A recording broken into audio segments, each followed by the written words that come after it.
Ladies and gentlemen, my name is Yusril, and I am an idiot. Why? Because I was cleaning out a load of old Fraps recordings. These save as a .avi format for those of you who have never ever worked with Fraps before, and if you are running in high definition, they take up a serious amount of space. A 30-minute movie at high def in Fraps will cost you something like 70 to 75 gigabytes, depending on how nice it feels, the phase of the moon, and whether or not you sacrifice 3 chickens to the machine god earlier on. So I accidentally wiped out the original footage for episode 4. Fortunately, Star Trek Online now has an episode replay function, so you aren't completely hosed, and unfortunately for you, this project can continue. I did also get some duty officers going, and let's see what we get. So, espionage commendation, that's all very well. The initial ranks of commendations are really easy to get in this game. Generally, things work... Oh dear. Failure. Yes.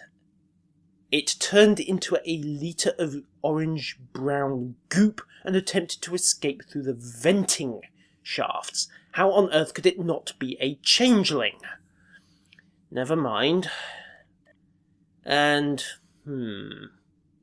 failure upon failure. This cannot be tolerated. Who was responsible for losing the ship's honour in this tournament? Lokoro, right. Klingons being Klingons, we don't have disciplined crewmen in the Klingon Empire. We just shoot the ones who step out of line. Now, where did she go? Yes, you have failed me for the last time, Lokoro. One interesting thing about the Klingons is that a lot of their duty officer missions have got a really high duty officer turnover. I mean, you could have your officers commit suicide, the heckbat. You can have them shot either individually for incompetence or en masse for attempting mutiny. You can sell prisoners to the Orion, send them to forced labour camps. And it's not just the prisoners either, you can actually send colonists and refugees off as well. Basically, the marauding tree, if you are a Klingon, you get this instead of diplomacy, allows you to basically be a complete and total bastard. I mean, honestly, look at this. Assassination, blackmail, unauthorised, air quotes, military raids, flat-out piracy. Yes. If verifying diplomatic correspondence isn't your thing, go Klingon, ladies and gentlemen. You have a lot more fun. So, on to the meat of today's episode, and it's a rerun of Second Star to the Right and Straight on Till Morning. We've already got the efficient impulse engines from the initial playthrough. Those disruptor cannons look good, particularly since I wound up crowbarring some cheap Mark IVs on to replace the beam array, but we'll make that decision later. Paratrinic shields are essentially uber covariants. You get even more shield capacity, but the regen rate goes to the floor. If you don't anticipate being around long enough for shield regen to make a difference, or you frankly intend to use a load of active skills to regenerate your shields instead, then seriously consider getting one of those. If you're Federation side, then the mission to get them is past imperfect, I think it is, the one with the Guardian of Forever. I'm feeling lazy, so let us go on to the Eta Eridani block. Will just blow 500 energy credits. Even by our standards, that's relatively small change. It's only 500 creds, fortunately. And here we are, attempting to redeem ourselves after a couple of fairly spectacular failures. Not only did we allow Maven to get killed, but we didn't really manage to work out exactly how the House of Torg got their claws into the Romulans, and indeed vice versa. Fortunately, there are some Federation to blow up. We can't get this wrong. Can we? No, surely not. Anyway, 2 groups, one out in left field, one already engaged, so we'll take these guys out first. And this is why you really want to go all cannons or all beams, because you get the benefits of all the weapon skills for a particular type. So rapid fire is now affecting both the turrets I have in back and both the dual heavy cannons, and you can see the results. Okay, frigates tend to fall over fairly spectacularly anyway, but that was much quicker. Cloak up just to stop the frigates aggroing before we're ready, and of course to get the 15% damage bonus that you have for a few seconds after decloaking. Attack team, rapid fire, high yield, dump the cloak, go. We're a little past optimal range for the cannon here. Ideally you want to be within about 5 or 6 kilometers before doing that, but it doesn't matter very much. Tractor beam to stop him dead. Remember that a stopped target has a much lower defense value, and any excess accuracy you've got translates straight into more and bigger critical hits. So if you ever have a pesky escort or a shuttlecraft, tractor beam is your friend. Tachyon beam will be overkill at this point, but gets all of its shields down, and we have a Zephyr class escort as the second wave. Again, skills are off recharge, line it up. Didn't trigger rapid fire for some reason. Okay, now then. There we go, trigger rapid fire anyway. His shields are gone. Don't need evasive maneuvers just yet, but he's going to get a torp salvo off if we're not careful. There it goes, no point bracing for it, just ride the hit. Didn't do too much. And we're a little too close to the divot when it comes in, so we immediately get tractored. Federation cruisers, ladies and gentlemen, and their battleships are very, very fond of tractor beams. So either have some way of dealing with it, attack pattern Omega if you're tactical and don't mind blowing a high level slot. Polarized hull also works and is a basic grade science power. So if you have a spare ensign science slot, you can effectively pick up the same immunity to tractors and teleports, and we'll yoink that for spare change while we're here. And the divot is disabled. Right, there's really only one thing to do at this point. Board them. We'll do this the old-fashioned way. Unfortunately, they didn't have spacesuits in the game when this came about, so we're going to use the transporters rather than getting out some grapples and tow lines and just swinging across Pirates of the Caribbean style. Pirates of Eta Eridani? They would fit given some of those duty officer missions. And since we're Klingon, let's do this properly. Melee weapons, ladies and gentlemen. Ranged weapons are officially for poofs, and those with brains. Lacking both of those, we'll pile straight in, and we will demonstrate why you want to go for melee weapons sometimes, because if the target can regenerate their shields, the nice thing about melee is that it has a very high bleed through, so it doesn't matter, we don't care. And it also does fairly impressive amounts of damage. Plus it just looks good.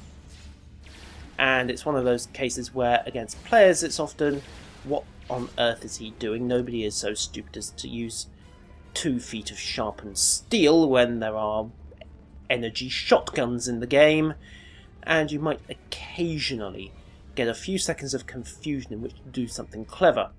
And you have to wonder why they didn't shut the doors. If the power goes out and they lose that force field, the whole problem gets solved for us. Everything just vents to space, runabouts, Federation, Starfleet, and most likely tribbles.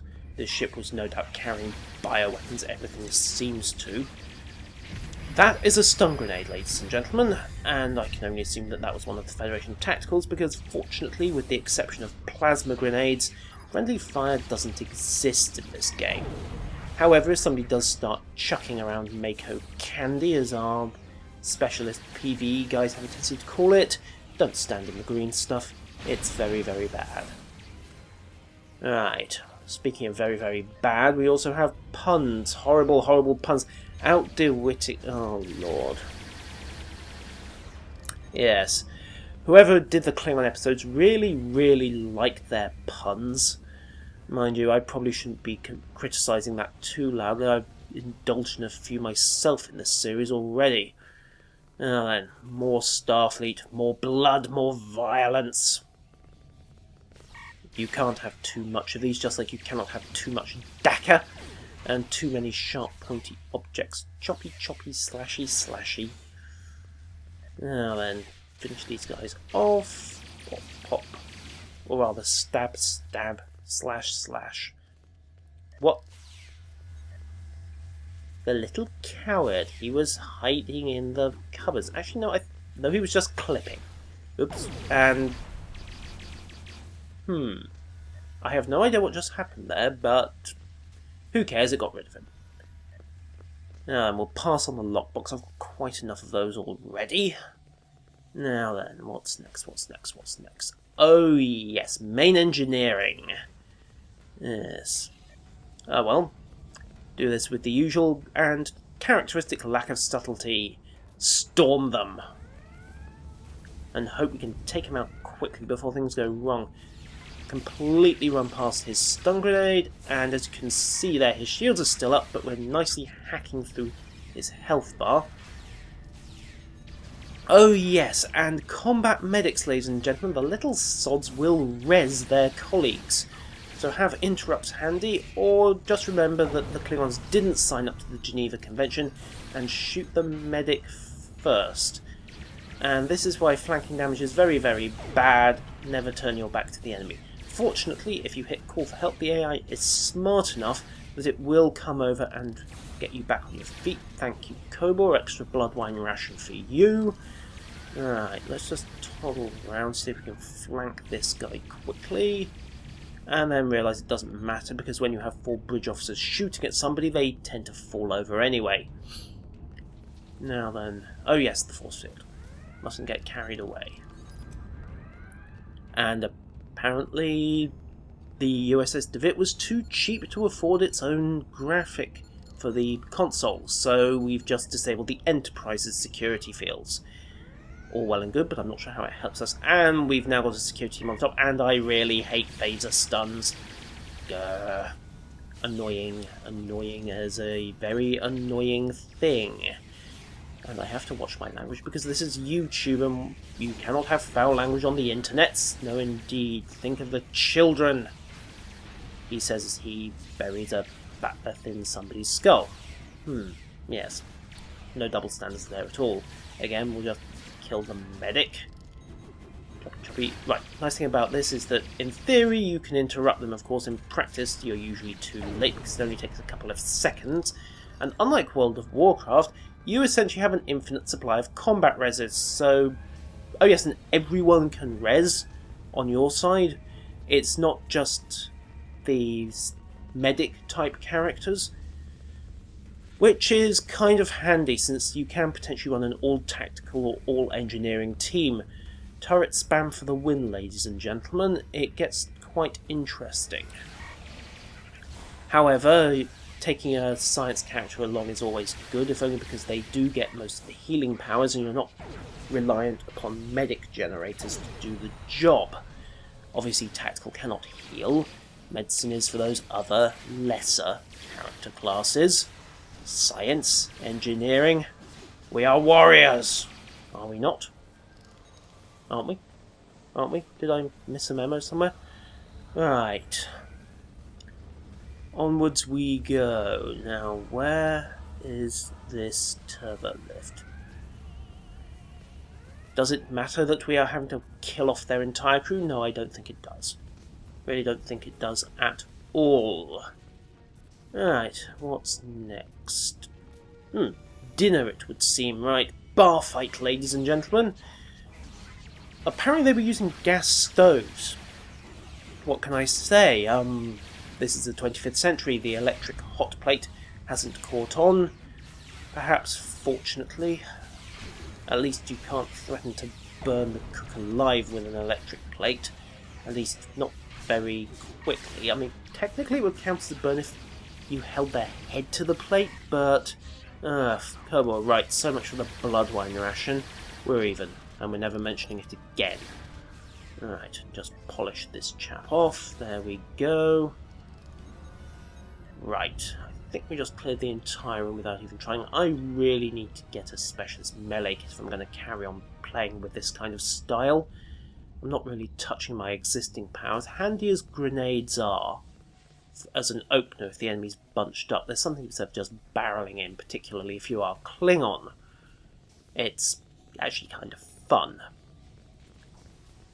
And big pack of enemies. I think now will be a good moment to pop out a grenade. Yes, pop. There we go. How many did we get? 1, 2, not that many. Yeah. Quick note on melee skills. 1, 2, 1, 2, 1, 2. The spinny attacks do actually trigger conal damage. So while it looks impressive, it's really the attack to go for if you have multiple enemies. But we'll try and cover melee in more depth later on in this. And more phaser stuns, and will you? Yeah. If you see somebody go to one knee and pull out a tricorder, use your knockback, ladies and gentlemen. It'll interrupt the resurrection. Pro tip for the day. Along with, hey, melee actually works quite nicely. But if they've got no shield, don't do what I'm doing and really just go the pragmatic route, pull out the shotgun. Engineers, of course, have this vexing tendency to repair their shields fairly quickly. Romulans in particular, I think they may have nerfed the behaviour slightly. Time was when you literally couldn't get through an engineer's shields because they kept regenerating every 5 to 10 seconds. Now then, we need another turbo lift. Except now we need a turbo lift that actually works, so... oh well, it's an excuse to hunt down and kill even more Federation. This is in no way a bad thing. Unless, of course, you're somehow Starfleet and still watching this, in which case, I apologise if this sight is proving distressing for your tender stomachs, and eyes, and brains, and any other bit of the anatomy that cannot handle good, solid violence. And he just attempted a palm strike. Well, at least someone on the Federation side realised how to fight like a warrior in their dying breaths. Far too late. He probably liked Shakespeare as well. Oh well. It is unfortunate he was not born a Klingon. Right. Another engineer, more turrets, and yeah. Barreling straight into a room full of enemies, breaking line of sight the team. This is a very bad idea. Because of course you need line of sight for healing powers to work, so hopefully we can make this happen. Probably can't. Just play the same trick and reverse, quietly duck, and let them come round the corner instead. Spinny, choppy, and you can see the multiple damage effects. Engineer goes down. Tactical officer didn't regenerate his own shields, that came over from one of the engineers around the corner, I think. Polish off the engineer just to be safe, put a stop to the turret spam. And then we get back to Lieutenant here. Yes. Shotgun would be more sensible at this point, but Bat'leth is just A, fun, B, traditional, and C, well, why not? The nice thing about low levels in any MMO, it's designed to allow you to experiment, to do stupid things like this and get away with them without totally breaking your character. Which is one of the other reasons they brought back mission replays, of course, because it used to be the case that you couldn't replay missions, and several, Past Imperfect's initial draft was one of them, had rewards that were so powerful compared to the other choices, like the efficient impulse engine, that if you didn't pick it, you were kicking yourself for 20 levels. In fact, the efficient impulse engine was the worst offender in this regard. I was using that right the way up to effectively Rear Admiral, because it had so many bonuses on it, and so many useful bonuses, like extra power to your subsystems. I think it was +5 to each in the initial draft, that you were nuts if you took anything else.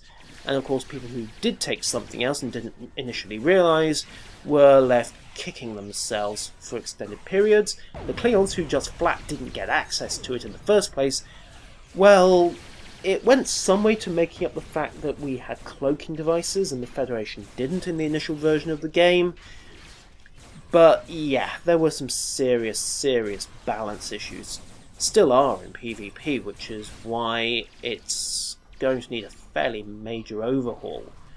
Now, are we through their bridge yet? Yes, I think we've just about cleared it while I was rambling on.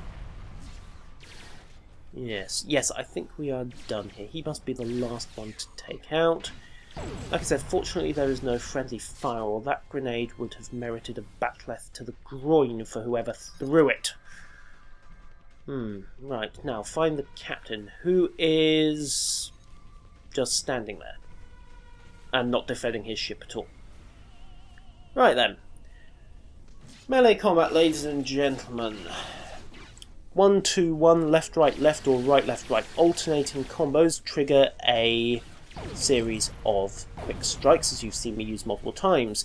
If you go 1-1-2 or 2-2-1, left, right, left, you get a heavy strike that leaves a bleed effect.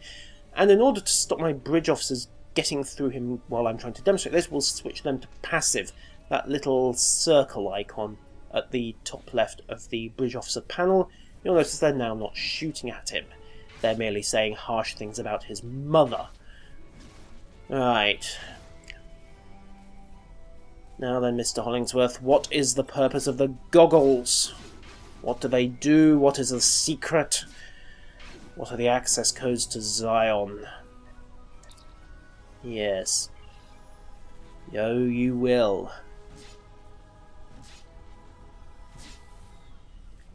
This is actually pretty simple, despite the rather, well, Jack Bauer overtones of it.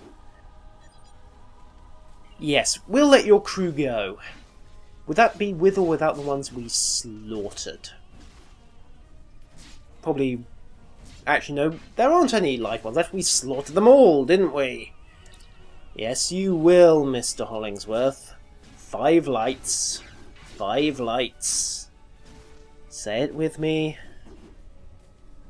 There we go. They really don't make Federation captains out of the stuff they used to. How long did Picard last? Days? Weeks? Right, well, there's just one little detail to clear up here. Because let's face it, the kind of weak little Tova who gives away codes like that really doesn't deserve to live. So ends James 5 Lights Hollingsworth. Spineless jegpui that he was. Let him burn in Garethor. As useful as the treason was, there's no reason to like the traitor.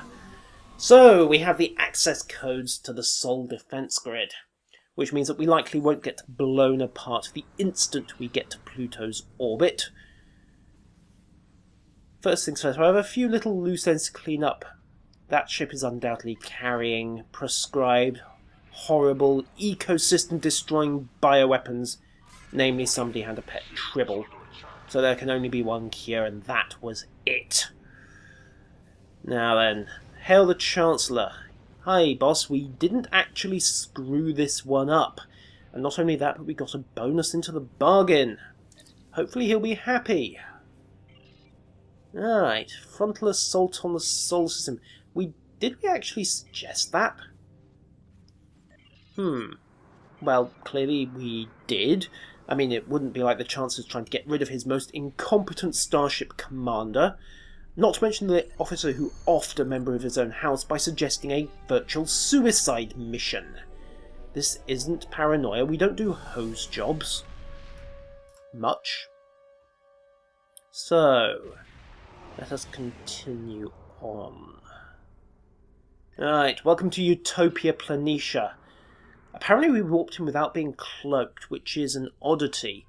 For some reason the game engine never ever warps when cloaked into a mission. I can only assume that this is an engine limit, and it drops you in a neutral state without buffs.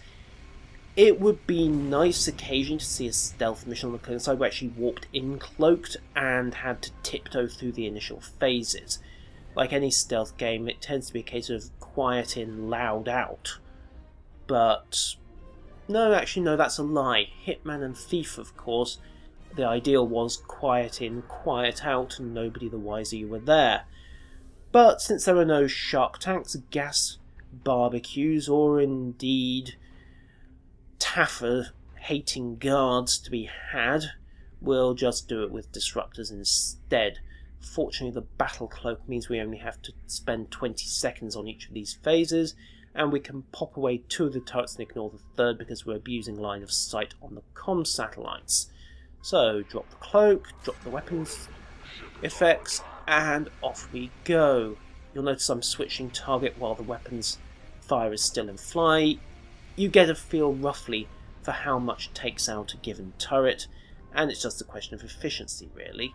There's no point sending shots that are going to be wasted after all. Cloak again with the satellite disabled, that pops us out of combat, and we can just impulse across. Final satellite.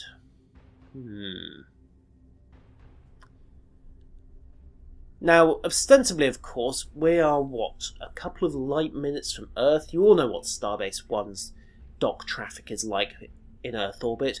We ought to be up to our neck in Federation starships now, defense grid or no, comm satellites or no. Let's face it, all it needs is somebody to get onto their own starship's comm and say, hey guys, we have a little Klingon problem over here. On the other hand, they're trying to put this out on zone chat, aren't they? It's just scrolling off the top with, in between all the fleet and the trade spam. That's what it is. Ladies and gentlemen, this is why you don't listen to actually, no, they aren't listening to zone chat at all, are they? All the sensible captains had it turned off, so... /zone, Klingons attacking Mars, help, help, help. Enter. Long pause, nothing happens. /zone, where are you guys? /zone, I'm getting my butt kicked over here, oh my god guys, you all suck. /zone, I'm dead, thanks for nothing, USS Valiant signing off. /rage quit, alt F4. And what's shooting us? Oh, we're getting swarmed, aren't we? Oh god, this is irritating, and I've got no area of effect skills. We're going to have to do this individually, and of course because they're all using phasers, we're going to get hit by phaser proc after phaser proc after phaser proc. Just hope they don't take the shields offline, because frankly this could be bad. Fortunately we have tractor beams, so we can at least pin one down, kill its defense value, and then kill it. Otherwise your hit percentage against these guys is absolutely abysmal, and there are rather a lot of them, so you can actually get nibbled to death by a swarm of runabouts. If we were higher levels, and this is something I'll probably invest in fairly quickly, cannon scatter volley, particularly since it works with turrets, is a reasonable point defense. What else? Photonic shockwave, if you've got the science slot for it, is not great, but works. What are the other options? Tractor repulsors, oddly enough. While you need multiple hits onto a single target, and you have to be really careful how you employ it, or you break up a decent clump of capital ships, it's better than nothing, which is what we've got right now. Or you can just attempt to turn with them in a bird of prey, which usually requires fairly generous use of evasive manoeuvres. Just break away, loop back, and get them onto your nose, and hope you kill them before that happens. Failing that, just random turning and a lot of yo-yos in an attempt to maximise your own wider turn circle, or at least minimise its effect, and get targets back onto the nose. But really, if you get hit like this, beam fire at will and cannon scatter volley are your best options if you don't want to hit the Z store and get something like a phaser point defense turret or the Armitage's photon torpedo console. Of course, those things are Federation only. I don't think the Klingons have an equivalent point defense console at the moment. There is the old pre-order automated defense turret. Yes, I think that's it for the Klingons, unless you use weapon skills or improvise and weaponize up some more non-combat systems. Anyway, do a little near-terrain flying just for the kick of it. And let's see, they've taken out Bravo for us, so let's get after Alpha. Right, we're going to get Zerg the moment we drop the cloak, aren't we? Yeah, it's going to happen. Just know it. Either that or it's going to spawn on us the moment we kill this cruiser. Let's see. So, pop. Okay. I don't see anybody attempting to take us prisoner. The other annoying thing about small ships like the Runabout and the Peregrine is that they can be really hard to spot and target. Tab key, which is the other nice thing about Fire at Will, that you don't need a target lock, ditto scatter volley, just pop 'em and let the good times roll. So, since we don't have those, and what's tracked at us? Ugh, cruiser coming up behind. No matter, we should be able to take that. This would be death in PvP, or at high level PvE, of course. Tractors aren't nasty in of themselves, it's what happens while you're tracked that causes the problem. However, evasive manoeuvres just to get us behind him, which is probably asking for another torpedo shot to the face. Yep, there we go, fortunately he missed. Tractor beam ourselves to return the favour, weapon skills in play, and it's not so much of a hit to the defence value because cruisers don't use mobility based defence so much, they're slow to begin with, but it did stop him getting a shield facing into the way of the weapons fire, so we only had to batter our way through one shield. Fortunately, Starfleet cruisers don't have tactical team, or it wouldn't have mattered, because of course tac team you get an automated shield rebalance that simply solves the whole problem for you. Now I think we have just about run out of things to kill, and since we're going to somehow non-existently be taken prisoner, let's just leave.